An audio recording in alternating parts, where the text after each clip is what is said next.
하나님 말씀 사도행전 5장 41절 말씀입니다. 사도들은 그 이름을 위하여 능력받는 일에 합당한 자로 여기심을 기뻐하면서 공회 앞을 떠나니라. 그들이 날마다 성전에 있든지 집에 있든지 예수는 그리스도라고 가르치기와 전도하기를 그치지 아니하니라. 아멘.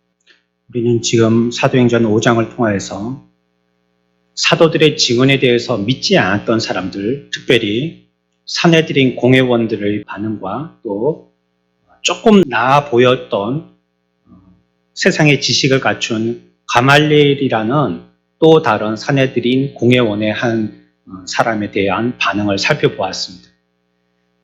이제 우리는 반대편에 있는 사람들을 살펴볼 차례인데요. 복음을 믿고 받아들인 사람들, 그 사람들의 모습을 이 시간에 함께 살펴보도록 하겠습니다. 초기에 이와 같은 신약의 성도들, 이들이 왜 믿었고 또 어떻게 행동했고 어떻게 살았는지를 검토하는 것은 우리들에게 매우 중요한 것입니다. 왜냐하면 그것이 우리가 신앙생활을 해나가는 기준이 되기 때문입니다. 오늘날 교회들의 비참함은 무엇이냐면 기준 없이 행동하는 것입니다. 그냥 자기들이 하고 싶은 대로 예배나 신앙의 삶의 태도들, 이 모든 것들을 자기들이 지향하는 바대로 또 편한 대로 지금까지 해왔던 전통대로 그렇게만 해왔기 때문에 교회들이 타락에 있다라고 얘기할 수가 있겠어요. 문제는 우리의 기준을 바로 잡는 것입니다. 내가 어디 있는지를 바르게 알려면요. 위성에서 우리의 위치를 찍어줘야 되겠죠. 그래야지 내가 어디 있는지를 바로 알겠죠. 아무리 지도가 우리들에게 자세하게 그 길을 가르쳐줘도 내가 내 자리를 찾지 못하면 길을 찾기는 힘든 것입니다. 그것이 바로 성경입니다. 성경이 우리들에게 말씀하여 주시는 그 제시대로 따르지 아니하면 우리가 아무리 최선을 다해도 그것은 우리의 노력에 지나지 않는다는 걸 기억해야 될 것입니다. 그래서 우리는 다시 신약의 초대 교회인 사도행전으로 돌아가서 그때 믿었던 사람들이 어떻게 행동했고 어떻게 살았고 왜 믿었는지 이것을 다시 한번 강조하고 우리의 가슴에 새길 필요가 있다고 생각합니다. 이들에 대한 모습이 우리들의 모습이기도 해야 되는 것입니다. 그래서 이 말씀을 들으면서 어떤지도 살펴봐야 되겠지만 또한 그들과 나는 어떤 차이가 있는지 비교해 봤을 때 과연 나도 그러한 성경에서 묘사되고 있는 사람들과 같이 나도 그런 삶을 살고 있는지도 비교해 봐야 할 것입니다. 만약에 우리가 여기서 얘기하고 있는 신약의 초대 성도들의 참 그리스도인 다움에 비하여서 우리가 그렇지도 못하면서 스스로 그렇다라고 생각한다면 이것은 정말로 큰 문제인 것입니다. 자기가 알지 못하면서 아는 사람만큼이나 무서운 사람이 없는 거예요. 반푼수 집안 망하게 한다고요. 대충 아는 사람은요, 완전히 아는 사람을 이기는 경우도 있어요. 그렇기 때문에 우리가 알 때에 어떤 사람인지 내가 정확하게 어떤 위치에 어떤 사람인지를 아는 것이 분명하게 중요한 것이고요. 이것이 해결되지 아니하면 이것은 과히 교회로 봐도 재앙이라고 할 수 있는 것입니다. 사도행전은요, 초기에 기독교가 확산되어진 것이요, 사도들의 설교뿐만이 아니라 물론 설교도 큰 영향을 끼친 것입니다. 그리고 이것이 아마 신약의 초대교회의 부흥을 이끄는 첫 번째 중요한 요인이 되었을 것입니다. 그런데 이것만으로 다 되었다라고 얘기하지 않아요. 또 한 가지도 살펴봐야 되는데 또 한 가지는 참된 그리스도인들의 삶이었다는 것을 기억해야 합니다. 물론 그들이 바르게 가르쳤는데요. 그리스도인들의 삶이 자유분방했다. 그러면 교회는 바로 서지 못했을 것이고요. 하나님이 그들에게 은혜 끼치시고 복 주셔서 부흥시키시려고 했던 그 부흥의 방법대로나 부흥의 그 진로는 성장하지 못했을 것입니다. 그러나 이렇게 한번 베드로가 설교할 때마다 3,000명이나 2,000명씩, 5,000명씩 이렇게 같이 회개하고 부흥의 역사가 일어났던 것은 분명 사도들의 메시지와 함께 그들의 삶이 따랐기 때문인 것입니다. 그래서 그들의 보여준 삶의 방식, 이것이 그들의 부흥을 이끌었다라고 얘기해도 잘못된 말이 아닌 것입니다. 기독교는요, 대중 지표를 통하여서도 부흥되어지지만요, 자기 자리를 지키는 그 자리에서 그 사람이 옆 사람과 대화하고 모범의 삶을 끼치고 이 개인적인 관계를 통하여서 부흥이 일어나야지 그럴 때 참 부흥이 일어나는 것입니다. 한때 한국 교회에도요, 많은 사람들 정말로 벌떼와 같이 모여들었던 때가 있었습니다. 어떤 전도주일이라는 타이틀을 걸고요, 몇 년 전부터 현수막 앞에다가 며칠 전 이렇게 디스카운트를 해가면서 그때를 위해서 한 명이라도 전도하자라고 작심하고 데리고 오자고 해서 경우에 따라서는 다른 교회 다니는 사람들을 데리고 오기도 했단 말이에요. 참 부끄러운 모습이죠. 그러면서 한 명 전도했다라고 생각하고 수적으로 우리가 몇천 명 전도했다라고 이렇게 부풀려서 얘기하곤 했었습니다. 예전에 한국 기독교인들을 총조사해 본 때가 있었습니다. 근데 재직 수보다도요, 교회들마다 가지고 있는 재직, 그러니까 등록한 숫자보다도 전체 숫자가 더 많은 거예요. 이게 어찌 된 일인가 살펴보니까 이쪽 교회도 있다가 저쪽 교회도 있다가 이 사람이 하도 이쪽 전도주일에는 저쪽 교회 갔다가 저쪽 전도주일에는 이쪽 교회 갔다가 이러니까 그 사람의 이력이 두 군데 다 있는 거예요. 그러니까 만약에 100명이면 100명이 아니고 200명이라고 숫자가 측정돼서 나오는 거예요. 이런 부흥을 얘기하는 건 아닙니다. 물론 우리가 힘을 써서 교회적으로 지역에 또 우리 주변에 있는 사람들 같이 뜨겁게 기도하고 마음에 작심해서 전도하려고 애를 써보는 한 기회들이 있긴 해야 되겠지만 진정한 부흥이라는 것은요, 우리 각 개인 그리스도인으로서 다른 사람들에게 끼치는 영향력으로 말미암아 부흥되게 되는 것, 이것이 한쪽에 또 축을 담당해야지만이 교회가 올곧고 건강하게 성장하고 부흥하게 되는 것입니다. 오늘 신약의 초대교회는 그걸 얘기하고 있는 것입니다. 그렇게 1세기 기독교는요, 개인들의 증거되어진 삶, 이 방식이 복음을 널리 끼치는데 탁월한 방법이 되었다는 것을 우리들에게 보여주는 것입니다. 우리 한번 같이 해봅시다. 증거의 삶, 증거의 삶, 그리스도인의 증거의 삶. 이것이 신약의 초대교회 부흥의 방법이었고 또 오늘날 우리가 살아가야 할 삶의 태도인 것입니다. 오늘 우리가 읽었던 이 두 절에서 우리가 또 신앙의 몇 가지 원리들을 생각해 보아야겠는데, 첫 번째는 무엇이냐면 그리스도인과 비그리스도인의 차이입니다. 그 차이는 본질적으로 다른 차이라는 것을 먼저 기억해야 합니다. 여기서 제가 본질적으로라고 말씀드린 데 대해서 주의하시기 바랍니다. 그리스도인이라는 것은 완전히 다른 영역에 속한 사람이라는 것입니다. 사람들은 그리스도인이나 비그리스도인을 구분할 때에 똑같은 사람인데 그리스도인이라고 얘기하는 것은 특정한 신앙을 가졌다는 점만 다를 뿐 똑같다라고 생각한다는 거예요. 다른 종교를 갖고 있는 사람을 그리스도인이라고 부를 뿐 사람은 다 똑같다는 겁니다. 그러니까 저나 나나 똑같은 사람인데 그 사람은 특정 종교를 갖고 있어서 교회에서 부를 때 자기들끼리 그리스도인이다 이렇게 부른다는 것이에요. 그러나 제가 말씀드렸습니다. 비그리스도인과 그리스도인은 어떤 점에서요? 본질에서 차이가 난다. 본질적인 면에서 차이가 나는 것입니다.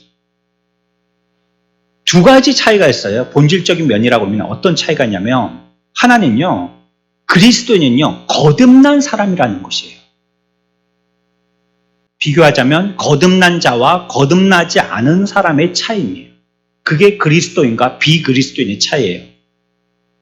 이거보다 더 큰 대비는 없어요. 영적인 출생하고 육적인 출생하고의 비교만큼 대조적인 큰 대조도 없다는 거예요. 이건 뭘 얘기하냐면 전에 없던 것이 생겨난 걸 얘기하는 겁니다. 그것이 거듭난 것이에요. 우리들은 예수 믿으면서 이런 생각들에 오해를 하기가 쉽습니다. 예수 믿는다는 것은 원래 있던 내가 고치고 닦고 칠하고 새로 만들고 해서 어떻게 성경에서 얘기하는 새로운 피조물이라는 것은 원래 있던 우리가 그렇게 소리를 하고 수선을 해서 만들어진, 그렇게 해서 새롭게 리폼돼서 나온 것, 그걸 새로운 피조물이라고 성경은 얘기한다고 그렇게 오해하는 것입니다. 그래서 성경에서 새로운 피조물이라고 얘기하는 것은 그런 걸 얘기하는 게 아니에요. 수선해서 깨끗하게 페인트 칠을 새로 해가지고 신상품처럼 드러내놓은 그런 새로움을 얘기하는 게 아닙니다. 그러니까 완전한 속에서부터 근원적으로 다른 새로움을 얘기하는 것입니다. 고린도후서 4장 6절입니다. 함께 읽읍시다. 어두운 데에 빛이 빛이라 말씀하셨던 그 하나님께서 예수 그리스도의 얼굴에 있는 하나님의 영광을 아는 빛을 우리의 마음에 비추셨느니라. 아멘. 이건 뭘 얘기하냐면 어두운 데 빛이 빛이라. 이거 언제 때 얘기입니까? 창조 때 얘기를 하는 것입니다. 하나님이 아무것도 없는 가운데에 어두운 가운데 무의 상태에서 하나님께서 뭐라고 말씀하셨다고요? 빛을 비추라 라고 광명, 빛이 있게 하셨다는 것입니다. 새로운 무엇인가 있도록 했다는 것입니다. 무에서 유가 있도록 한 것, 그것이 창조죠. 이 말씀을 고린도후서 4장을 쓴 바울은요, 자신에게 일어났던 일이 그와 같다는 것입니다. 창조 때 일어난 일만큼이나 큰 일이었다라고 얘기하는 거예요. 그러니까 세상에서 무에서 유가 발생되어진 것처럼 그리스도인이 새롭게 창조되었다는 의미도 그렇다는 것입니다. 유에서 무엇인가 유출되어진 다른 유가 아니라 무에서 새롭게 만들어진 유라는 것을 얘기하고 있어요. 내가 그리스도인이 됐다는 건 창조와 같다는 걸 얘기하는 것입니다. 새로운 피조물이 됐다는 것은 그런 의미를 얘기하는 것이죠. 조금 더 봅니다. 고린도후서 5장 17절입니다. 같이 읽습니다. 이전 것은 지나갔으니 보라. 아멘. 이것이 그 의무입니다. 새 것이 되었다는 말은 고쳤다, 수선했다가 아니고 새롭게 만들어졌다는 겁니다. 무였으나 이제는 유가 됐다. 이걸 얘기하고 있어요. 이걸 사도행전 5장에서 여러 가지 이야기를 통해서 우리들에게 몇 번 소개하고 있었던 것이에요. 비그리스도인과 그리스도인의 차이는 이렇게 명백한 차이가 난다. 그 가운데서 조금 그리스도인다움을 보였던 사람들도 있고 세상적인 지식과 영적인 지각이 깬 것 같은 사람들도 있었지만 실상을 보니까 여전히 어두웠던 자이다라고 얘기하는 거예요. 그러니 섞여 있는 가운데서는 빛인지 어두움인지 구분이 안 가는데 하나님의 말씀으로 빛과 어두움을 구분시키셨듯이 이 세상에 사도행전 5장에서도 이가 그리스도인인가 비그리스도인인가 차이가 안 나는데 말씀을 대조해서 정확하게 구분하셨다는 겁니다. 빛은 빛이요 어두움은 어두움이다라고. 여기까지 영역에 속한 사람은 어둠이고 이 영역에 속한 사람은 빛이다라고 정확하게 구분했다라고 말씀하시는 것이 사도행전 5장입니다. 이 상반되어진 반응이요, 삶과 죽음의 시각도 완전히 다르게 해놓는 것입니다. 하나님은 그리스도인의 영혼을 다루시고요, 새롭게 하시고요, 새로운 존재로 만드십니다. 그것이 하나님이 하시는 일이세요. 그 사람이 동일한 이전과 똑같은 육신을 갖고 있는 사람이지만 그가 거듭날 때 그 사람에게는 하나님의 새로운 창조의 역사를 하신다는 거예요. 새롭게 존재하시고 그 사람과 하나님과의 관계는 새로운 관계가 만들어진다는 것입니다. 모든 것이 다 새로워지는 것입니다. 거듭남이라는 것은요, 그래서 새로운 출생이라고 얘기하는 것입니다. 거듭, 두 번을 얘기하죠. 남, 출생을 얘기하는 겁니다. 다시 나는 걸 얘기하죠. 이 부모가 아이를 낳을 때를 생각하시면 이해가 쉬우실 것입니다. 출생의 아이는 아무 역할도 하지 못합니다. 물론 의사들의 얘기에 빌리면 아이도 나올 때 엄마에게서 나오려고 막 몸을 틀고 자기 나름대로 애를 쓴다고 하는데요. 중요하고 큰 일을 하는 건 엄마입니다. 엄마가 그때 힘을 써야 되는 거고요. 그때 엄마가 막 죽을 힘을, 아픔을 참고도 죽을 힘을 써야지만 자녀를 출생할 수가 있는 거예요. 자녀는요, 사실 결론적으로 얘기하면 그저 낳았을 뿐이에요. 엄마가 낳았기 때문에 그냥 나왔을 뿐인 거예요. 이 점을 놓치면 안 되는 거예요. 우리가 본질적으로 다르다라고 얘기하는 것은 우리가 거듭났다라고 얘기한 이 본질적인 차이가 있다는 것이 이게 왜 중요하냐면요. 우리가 그런 상태라는 것을 아는 것도 중요하지만요. 출생이 부모로부터 나타나는 이 의미를 이해하지 못하면 예수 믿는 사람이 자기 힘으로 믿으려고 한다는 거예요. 출생이 자기가 엄마 뱃속에서 뚫고 나온 줄 알려고 한다는 겁니다. 그래서 신앙생활을 해도 어떻게 합니까? 자기 열심으로 하려고 한다는 거예요. 자기가 열심히 하면 된다라고 생각합니다. 이거는 거듭난 게 아니죠. 자기가 엄마 배를 뚫고 나온 겁니다. 자기가 하면 된다고 생각하는 겁니다. 근데 분명히 거듭난 것이라는 것은 엄마가 출산한 거예요. 거듭 나온 거예요. 자기는 그냥 이 세상에 나왔을 뿐이고 힘을 쓰고 10달 동안 더위를 무릅쓰고 추위를 무릅쓰고 아이를 보호하고 있었던 건 엄마의 온전히 엄마의 역할이었던 거예요. 그게 출생이고 거듭남이에요. 우리가 본질적으로 완전히 변화되어진 존재가 됐다는 것은 이제 여러분들의 힘은 다 빠지게 됐다는 걸 얘기하는 겁니다. 신앙생활조차도 여러분들은 여기서 힘쓸 부분이 아니에요. 힘은 하나님이 쓰시는 겁니다. 우리가 은혜로 예수 믿고 은혜로 말미암아 하나님의 말씀을 따라서 순종하면서 산다고 하지만 어떤 때에는 보면 자기가 힘이 너무 많이 들어왔어요. 사람이 수영하려고 할 때도 몸이 물에 뜨지 않는 이유가 뭡니까? 몸에 힘이 꽉 들어가서 그래요. 그래서 강사들이 얘기하는 게 그거잖아요. 물에 뜨려면 힘을 빼라고, 힘을. 힘을 빼면 자동적으로 우리의 몸의 이 질량은요, 물보다도 낮기 때문에 물이 1이라면 몸의 질량은 0.93인가 그래요. 그래서 자동적으로 물에 뜨게 돼 있어요. 근데 왜 깔아앉느냐? 우리가 힘을 주니까 깔아앉아. 오히려 깔아앉는 것이 더 힘듭니다. 우리의 몸은. 자동적으로 물에 담궈두면 뜨게 돼 있는 거예요. 예수 믿는 것도 그래요. 그래서요. 우리가 자꾸 자기의 힘을 쓰려고 하니까 예수를 믿는 게 이게 예수를 믿는 게 아니고 자기를 믿는 게 되는 거예요. 입으로는 예수를 믿는데 믿음의 삶을 보면 전부 다 자기가 하고 있는 거예요. 자기가 노력하고 자기가 열심하고 자기가 애를 쓰고 자기가 거룩하려고 하고 자기가 경건하려고 하고 모든 기도의 제목은 자기에게 초점에 맞춰져 있고 내가 이런 사람이 되기를 원하니까 하나님은 나를 이런 사람 만들어 주셔야지 되고 그러니까 하나님 혼자 바빠요. 그냥. 나를 이런 사람 만들어 주시니라. 이건 사실 본질적으로 구원받은 그리스도인이라고 얘기하기는 힘든 겁니다. 자기가 전부 다 자기 힘을 쓰고 있으니까. 이건 거듭난 게 아니죠. 내가 나온 겁니다. 그냥. 그래서 우리가 그리스도인의 차이라고 얘기한다면 첫 번째 이거 기억하셔야 됩니다. 우리는 본질적으로 다른 사람이다. 왜? 우리는 거듭난 자이기 때문에. 다시 그분으로 통하여서 새롭게 창조되고 태어난 자라는 것을 성경이 얘기하고 있습니다. 두 번째 태도는요. 우리가 어떤 점에서 차이가 나냐면 예수에 대한 태도와 관계에서 차이가 나는 겁니다. 우리가 그리스도인과 비그리스도인의 주요한 두 가지 차이를 갖다가 살펴보고 있습니다. 이 세상이 어떤 세상이냐면 요즘에 그렇게 가고 있어요. 두리뭉실로요. 두리뭉실. 요즘 젊은이들이 얘기하는 말의 습관을 보면 그런 것 같아요 라는 말들을 많이 씁니다. 정확하지가 않아요. 불분명해요. 아, 저거 보니까요 참 좋은 것 같아요. 아, 맛있는 것 같아요. 아, 참 기분 좋은 것 같아요. 좋으면 좋고 안 좋으면 안 좋지 왜 그게 같습니까? 그게 뭐와 같다는 거예요 과연? 예쁜 것 같아요. 예쁘면 예쁘고 미우면 미운 거지 왜 그게 같은 거예요?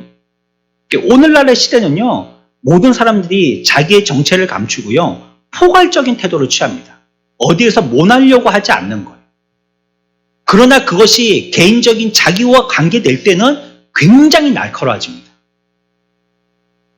일반화 시켰을 때는 별 문제가 없어요. 그냥 포괄적으로 두리뭉실하게 그냥 종교 이렇게 얘기했을 때는 별로 기분이 안 나쁜데 하나님과 우리와의 관계에서 너가 어떤 자이다를 얘기할 때는 거기서는 발끈한다는 거예요.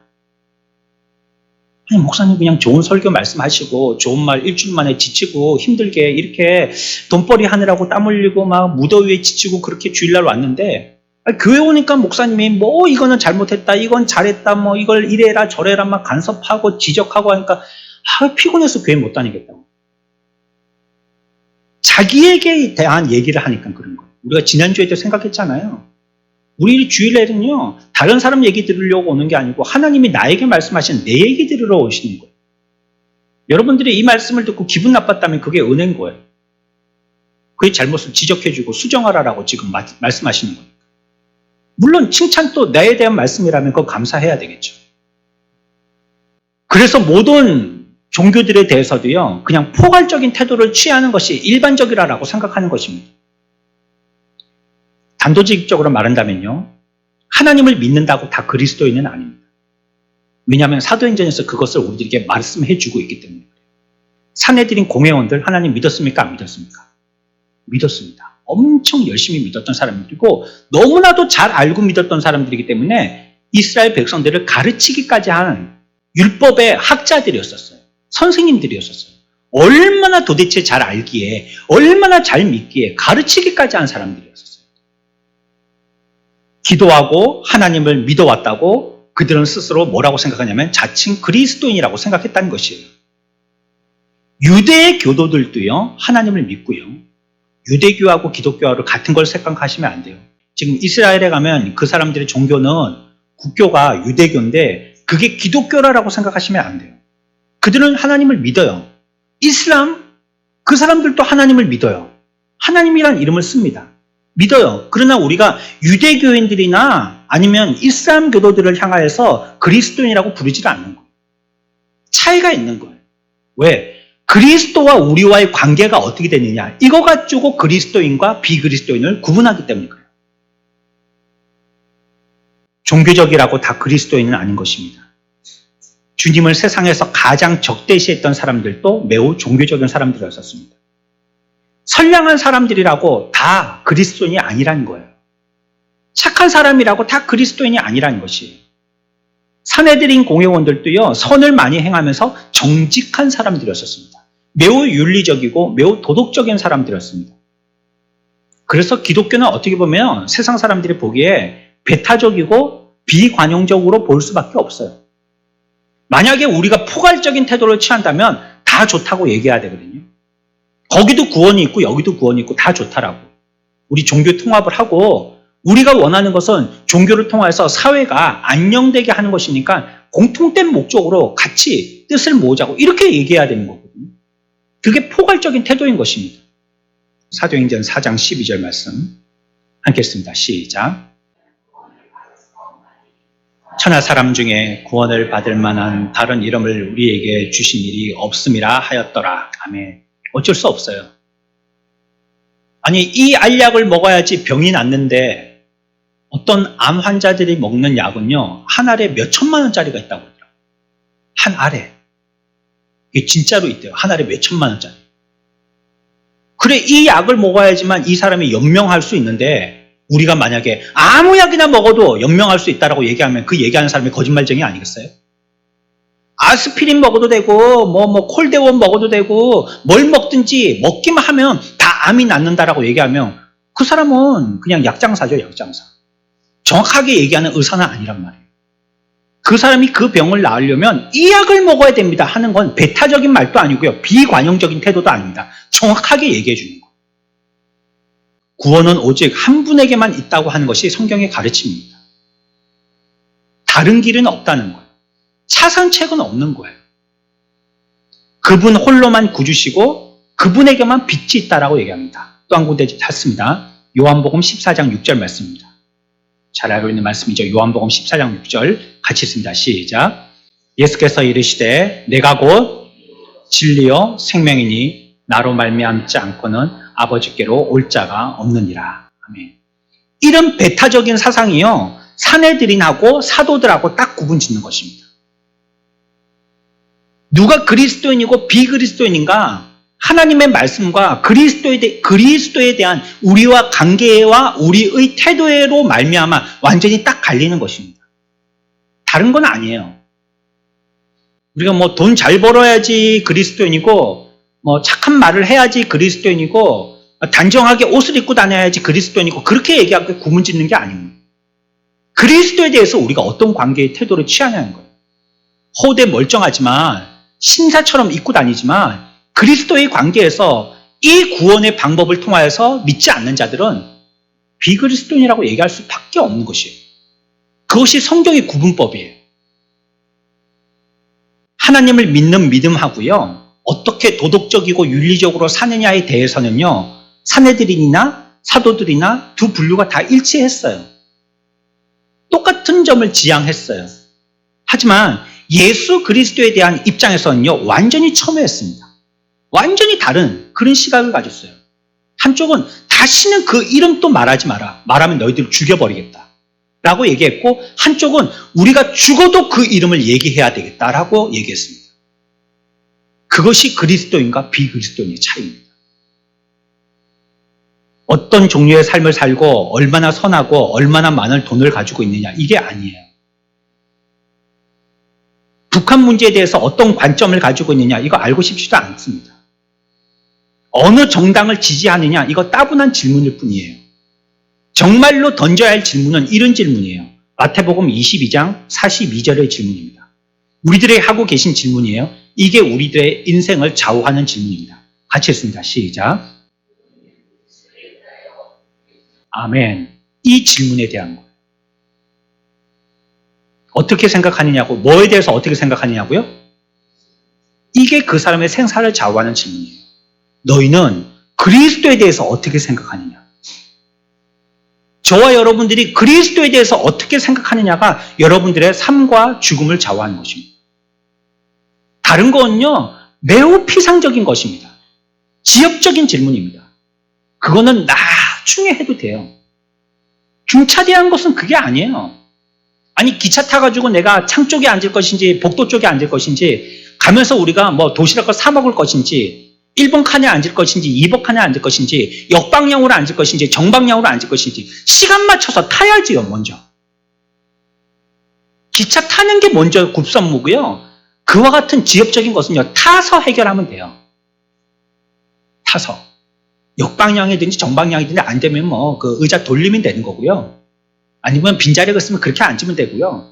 배고프면 식당 칸에 가고 먹으면 되는 거고요. 안 되면 그 뭐 요즘에는 뭐 기차 안에 또 자판기 있잖아요. 거기서 뭐 간식거리 사 먹으면 되는 거고요.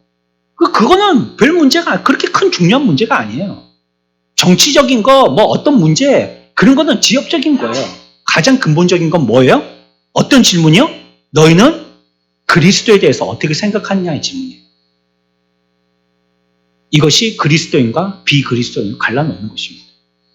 그래서 우리들은 이 두 가지를 가지고 그리스도인과 비그리스도인들을 생각해 볼 수가 있어요. 하나는 어떤 거요? 그리스도인은 어떤 사람이라고요?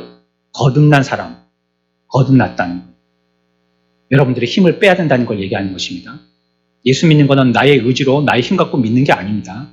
은혜를 달라고 하면서 그건 자기 힘을 충전하려고 은혜 달라고 하는 말로 오용하면 안 됩니다. 하나님이 하시도록 나를 그냥 던져서 맡기는 걸 얘기하는 거예요. 두 번째는요, 그리스도인이라는 사람은 어떤 사람을 얘기하는 거라고요? 예수 그리스도에 대한 태도나 관계, 이것이 그리스도인을 규정하게 한다고요. 그 사람이 그리스도에 대해서 어떤 생각을 갖고 있느냐는 것입니다. 우리가 두 번째로 이 5장에서 생각해 봐야 될 그 원리는요, 이 그리스도인들은요, 예수에 대하여서 그리스도인들이 되어서요, 믿는 데 그치지 않고요, 뭐라고 얘기하고 있냐면요, 41절에 보면 기뻐하면서 라고 얘기하고 있죠. 또 42절 끝에 보면 전도하기를 그치지 아니하니라 라고 얘기하고 있습니다. 그러니까 그리스도인이라면 기뻐하고 자랑하기를 그치지 아니하는 사람이라고 얘기하고 있는 것입니다. 내가 그리스도인이라고 얘기한다면 그 사람은 그리스도인으로서 기뻐하는 것입니다. 어떤 사람을 보면 예수 믿는다고 하면서 세상이 무너진 것처럼 생각합니다. 어떤 신학자가 그랬대잖아요. 너무 절망스러워가지고 얼굴이 사색이 되어 있으니까 자기 부인이 와서 신문에 부고를 내라는 거예요. 부고. 누구 돌아가셨다는 부고를 내라는 거예요. 남편이 깜짝 놀랐죠. 누가 죽었길래 부고를 내라고 하느냐고. 부고의 내용은 하나님이 돌아가셨다라고 내라가는 거예요. 부인이. 그래서 그 신학자가 이게 무슨 엉뚱랑도 않은 말이냐고. 하나님이 어찌 돌아가시냐고. 하나님은 살아계시고 역사하신데 하나님이 어떻게 죽을 수가 있냐고. 그렇게 물었어요. 그랬더니 아내가 얘기했어요. 그렇다면 당신 얼굴 색깔이 왜 그래요? 하나님이 죽지 않고 살아계시다면 당신 얼굴이 왜 이렇게 죽상이에요? 예수 믿는 사람들 얼굴이 보면요, 하나님이 돌아가신 것처럼 죽상인 사람들이 많아요. 하나님이 살아계시고 역사하신다면서요, 얼굴은 사색이 되어 있어요. 이 문제가 해결되지 않으면 곧 따깍따깍 죽을 것처럼요, 큰일이 난 것처럼 생각해요. 물론 우리의 인생에서 그와 같은 위기의 때가 있습니다. 정말 간이 툭 하고 떨어지는 것 같은 그런 일을 만날 때가 있어요. 그러나 우리의 밑그림 가운데는요, 하나님이 역사하고 계신다는 것을 믿어야 돼요. 그 죽음조차도 하나님이 인도하시고 또 그것을 통하여서 우리들에게 은혜를 끼치시고 그것이 허무맹랑한 일, 허사와 같은 안개가 사라지는 것 같은 일이 아니라 하나님의 계획 가운데 진행되고 있다는 것을 믿어야 돼요. 우리는 근시안이기 때문에 당시뿐이 못 보거든요. 요 코앞에뿐이 못 본단 말이에요. 여러분들이 5분 후에 일을 알 수 있습니까? 전화위복이라고 좋아했다가 싫어했다가 좋아했다가 싫어했다가 아이고 그게 잘못된 줄 알았더니 아이고 잘됐네 했다가 아이고 잘됐네 했더니 또 잘못됐네 했다가 팥값 올라간다고 파를 심었더니 너무 많이 심어가지고 팥값이 그냥 완전히 떨어져 버리고 아이고 이제 망했네 했는데 또 보니까는 다른 거 심은 게 또 값이 올라가고 맨날 이러고 있잖아요. 우리는 잘 몰라요. 정확하게 파악을 못하는 사람들이에요. 그러니 코앞에 닥친 이것 가지고 하나님이 돌아가신 것처럼 그렇게 해서는 안 된다는 거예요. 그리스도인은 어떻게 해야 된다고요? 항상 기뻐해야 됩니다. 왜냐하면 우리는 여전히 하나님의 구원의 계획 속에 있으니까 기뻐하는 거예요. 그리고 그것을 우리들은 선전하고 다니는 거예요. 우리의 자랑, 우리가 선전하는 것이에요. 그리스도는요, 그리스도인에게 all이 돼야 됩니다. all. 우리가 all in 했다 이런 말 하죠. 그분이 우리에게 모든 것이 돼야 돼요. 그렇지 않다면 죄송하지만 그리스도인은 못 되셨습니다. 그리스도도 믿지만 돈도 좀 믿고요. 권력도 좀 믿고 아는 사람도 좀 챙기고 그래 어째 그냥 조금씩 해갖고 예수 믿는 것은 나의 장신구나 아니면 나의 취미 정도로만 생각하셨다면 죄송하지만 그분은 그리스도인은 아니십니다. 그리스도인이라는 말은 그리스도가 전부가 됐다는 뜻입니다. 내 삶의 전부가 그리스도가 됐다는 뜻이에요. 그래서 기독교라는 것은요, 예수 그리스도에 의해서 명령을 받는 거예요. 병사들이 아유 나 명령 받기 싫어. 내 마음대로 싸울 거야. 그러면 사분 오열돼가지고 금방 전쟁에서 지고 말아요. 전쟁에서 장수가 어떻게 해야 될지 아니 거북선 맺혀가지고 일본선을 갖다가 그렇게 다 해파해가지고 해전의 역사적인 역사를 남긴 이순신 그 한 장수의 말대로 했더니 이긴 거 아니에요? 물론 수군들도 잘 싸운 것이긴 하지만요. 장수가 앞에서 리더를 했기 때문에 그 리더를 잘 따랐기 때문이에요. 우리가 그리스도인이 됐다는 말은요. 예수 그리스도의 인도를 잘 따르는 자들이라는 뜻입니다. 그분으로부터 지배받고 그것을 우리가 영광으로 생각하니까 우리의 장수는 이순신이다 생각하면 그 배에 탔던 그 수병들은 얼마나 막 자랑스럽겠어요. 우리 배의 선장은 이순신 장군이라고. 우리 배의 캡틴은 이순신 장군이에요. 얼마나 자랑스럽겠어요. 이 그리스도인이 그랬다는 것입니다. 우리의 장수는 그리스도시라고. 우리는 그분의 명령을 따르는 그런 병사들이라고. 이걸 자랑하고 다녔다는 것이에요. 41절 봅시다. 오늘 본문의 말씀 41절입니다. 같이 읽습니다. 시작. 사도들은 그 이름을 위하여 능욕받는 일에 합당한 자로 여기심을 기뻐하면서 공의 앞을 떠나니라. 어떤 것까지도 합당한 것으로 생각했다고요? 능욕받는 거예요. 능욕받는 거. 그렇죠? 이 부끄러워하지 않았다는 것입니다. 그런 거. 예수 믿는 사람이 사람들 많은 데다 가서 기도하고 밥 먹고 하는 거 이거 부끄러워서요. 눈 찔끔 깔고 그냥 한 운동 만 운동 한다든지 예수 믿는 게 부끄러워가지고요. 어디 전도하러도 못 간다든지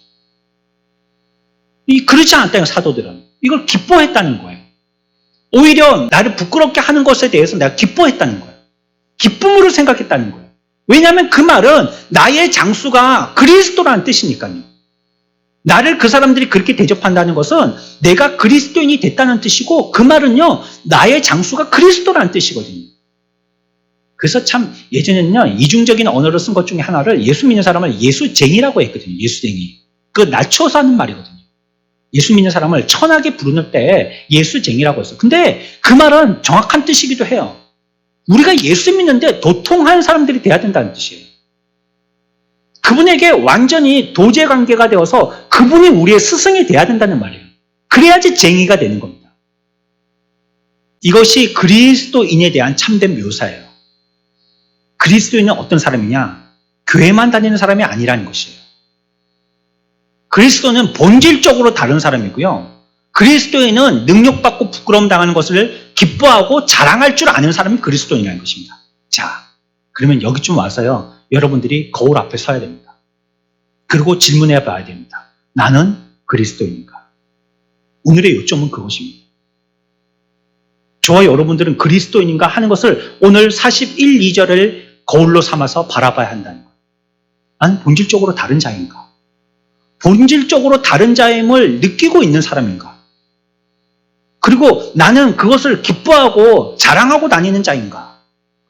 명함에다가 무슨 사장, 무슨 대표, 무슨 이사, 뭐 부장, 과장은 찍어서 그 사람들에게 척척척척 선전하듯이 내놓는데 과연 거기다가 집사라고 찍는다든지 권사라고 찍는다든지 장로라고 찍는다면 그걸 찍어서 내놓을 사람이 있겠는가 하는 거. 혹시 나를 알까봐 말이죠. 혹시 나를 그렇게 부를까봐. 부끄러워가지고 내가 지금까지 한 태도를 보니까요. 맨날 남의 집 대문 앞에다가 쓰레기 봉지 갖다 놓고 내 마당 쓸어가지고 남의 집 대문 앞에다가 쓸어놓고 콩나물 500원 그거 깎으려고 눈에 불을 켜고 맨날 그런 모습을 보니까 누가 내가 예수 믿는 줄 알까봐 기뻐하는 게 아니고 부끄러워하는 자가 된다면 내가 그리스도인인가 하는 거예요. 처음에 말씀드렸어요. 교회의 부흥은요. 모든 집단적인 하나님의 말씀으로 놀라운 선포적인 부흥도 일어나지만요. 중요한 것은 그 신약의 초대교회 때는요. 개인의 관계를 통해서 부흥이 일어났다고. 우리가 그리스도인이 되지 못하면 개인의 관계를 통한 부흥은 절대 안 일어납니다. 우리가 세상 사람들이 보기에도 윤리적이고 도덕적이지 못한다면요. 교회는 절대 전도 안 됩니다. 그들이 생각할 때 아이고 나만 또 못한데 교회는 뭐하러 다녀. 이렇게 분명히 얘기합니다. 네? 안 다니는 내가 더 착하다. 예수 안 믿는 내가 너희들을 더 판단한다. 이렇게 여긴다면요. 전도는 절대 안 됩니다. 비교해 봤을 때 자기들보다 나은 게 있어요. 예수 믿는 사람들이요. 그래야지 뭔가 좀 영광스러워 보이고 신비해 보여서 뭔가 싶어서라도 따라 나오지 않겠어요? 근데 자기들보다도 못해요. 맨날 거짓말이나 하고 정치권에도 보면 예수 믿는 사람들이 수두룩 빽빽한데 서로 내가 진짜라고 얘기하고 서로 당신이 거짓말이라고 서로 기억이 안 난다라고 얘기하고 이 모양 이 꼴이 되었으니 하나님의 영광은 그냥 땅에 떨어진 옛날에 떨어진 거죠. 대한민국의 1대 국회가 열릴 때 기도하고 하나님 앞에 예배하고 국회가 시작되었습니다. 그런데 오늘날은 보십시오. 예수 믿는 사람들 다 부끄러워서요. 자기의 정체를 감추고 있습니다. 박쥐 모양으로.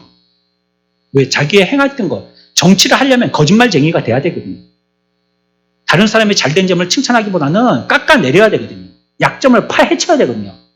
때린데 또 때려야 되거든요. 그러니까 그게 그리스도인으로서 할 행동이 아니란 말이에요. 그러니까 그리스도인이라고 얘기 못하는 거예요. 그를 통해서는요.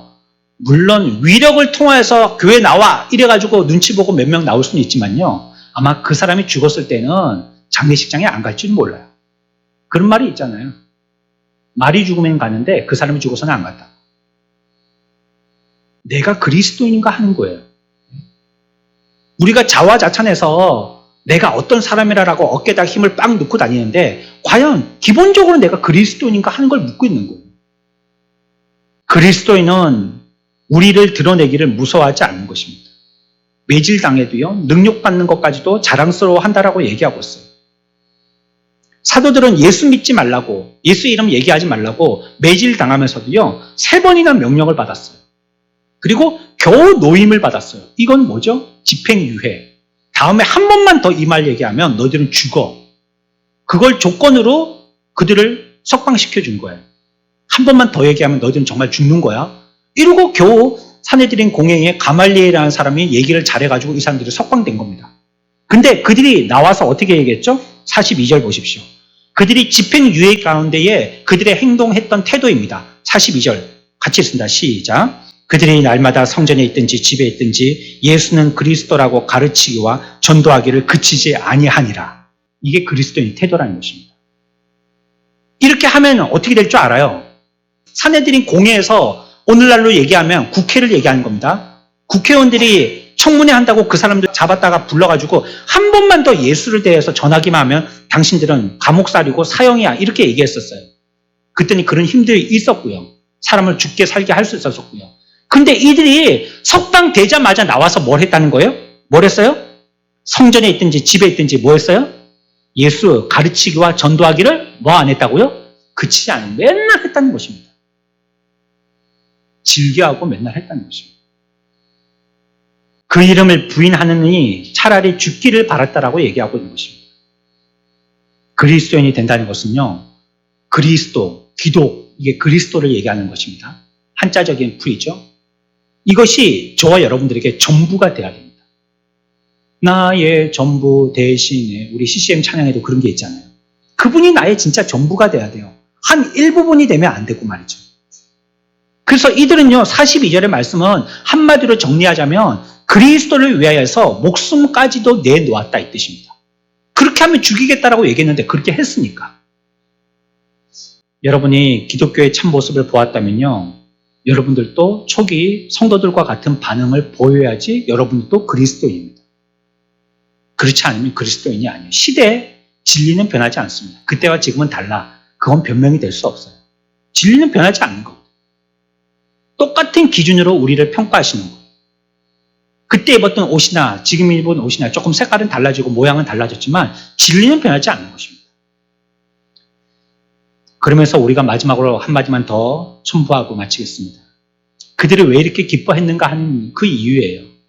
그 이유는요, 그와 같은 능력받고 죽임당하는 자를 합당하신 자로 여기심을 받은 것은요, 그것을 큰 명예로 생각해서가 아닌 거예요. 대단한 명예로 생각해서가 아닌 거예요. 그 이유는 예수 그리스도가 그들에게 주님이 되시기 때문이라는 것입니다. 이것이 그들이 기뻐하고 선잔했던 이유입니다. 그분이 그들에게 주인 되셨기 때문에, 주님 되셨기 때문이라는 것입니다. 히브리서 1장 3절 말씀 함께 읽습니다. 시작. 영광의 광채시요 그 본체의 형상이시라. 그의 능력의 말씀으로 만물을 붙드시며 죄를 정결하게 하는 일을 하시고 높은 곳에 계신 지극히 크신 이의 우편에 앉으셨느니라. 아멘. 그분이 이런 분이라는 것입니다. 예수 그리스도는 어떤 분이냐? 영광의 주시고 만왕의 왕이시고 만주의 주인이시다라고 얘기합니다.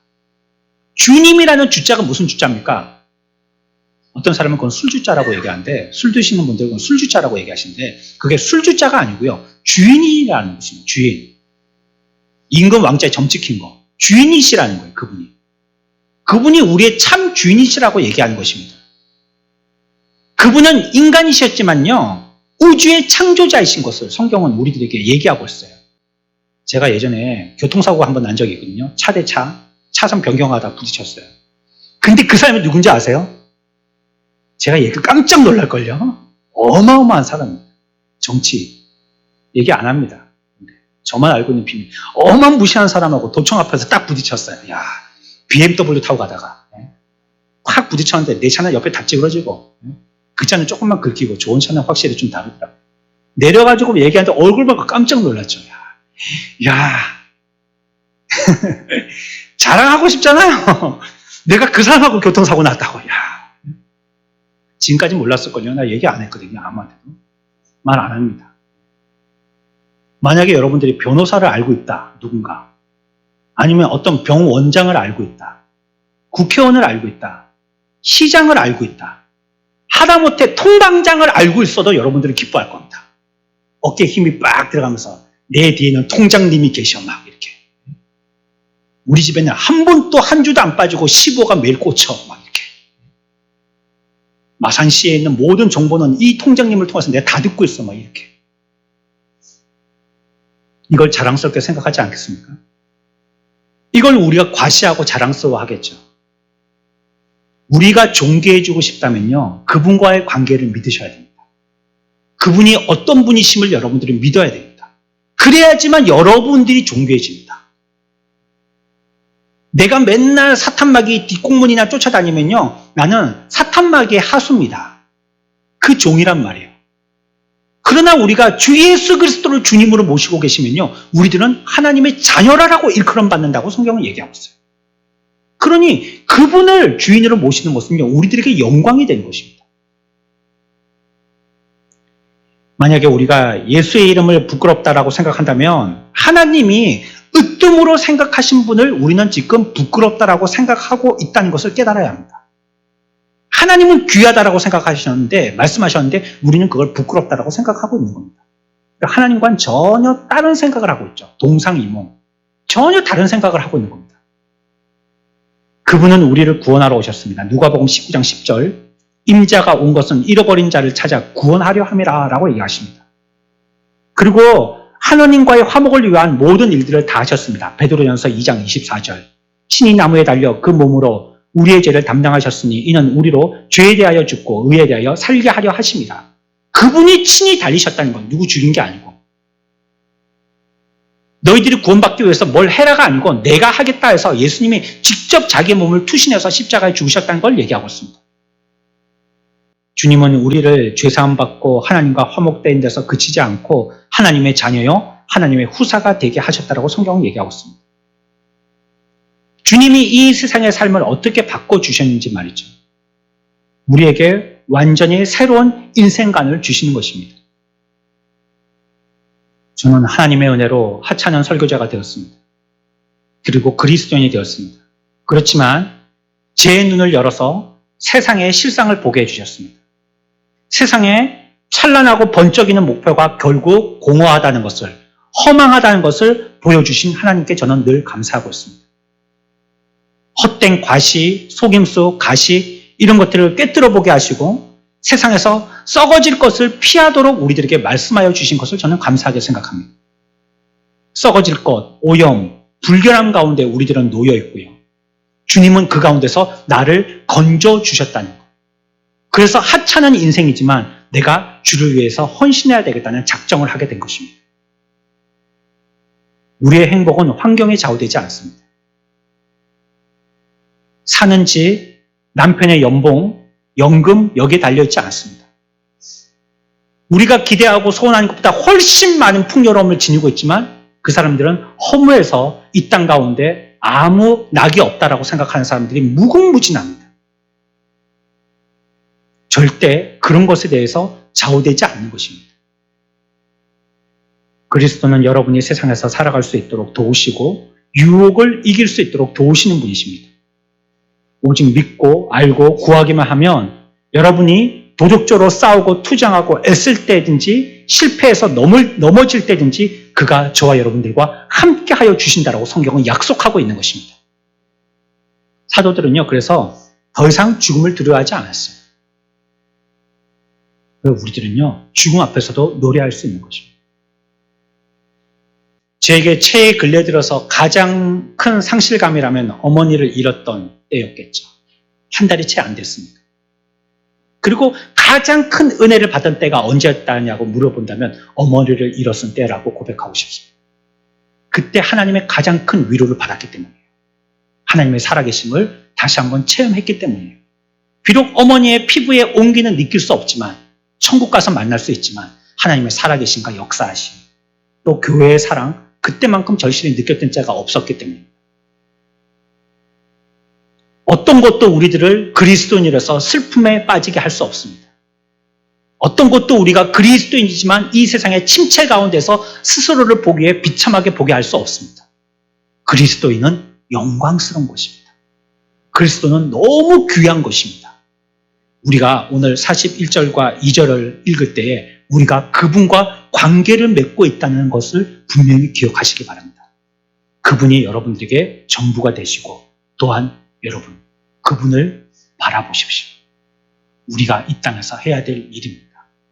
성경은 이와 같은 원리들 몇 가지를 얘기하고 있습니다. 우리는 본질적으로 다른 자들이다. 또 우리들은 이와 같이 기뻐하고 즐거워하고 선전해야 되는 자들이다. 그 이유는 그분이 우리에게 주님 되시기 때문이라는 걸 얘기하고 있습니다. 읽지만 이런 것보다도 더 많은 것으로서 우리를 채워주신 하나님 앞에 영광 돌리고 기뻐하고 즐거워하는 참된 그리스도인의 삶이 되어지는 저와 여러분들의 삶들이 되시기를 축원합니다.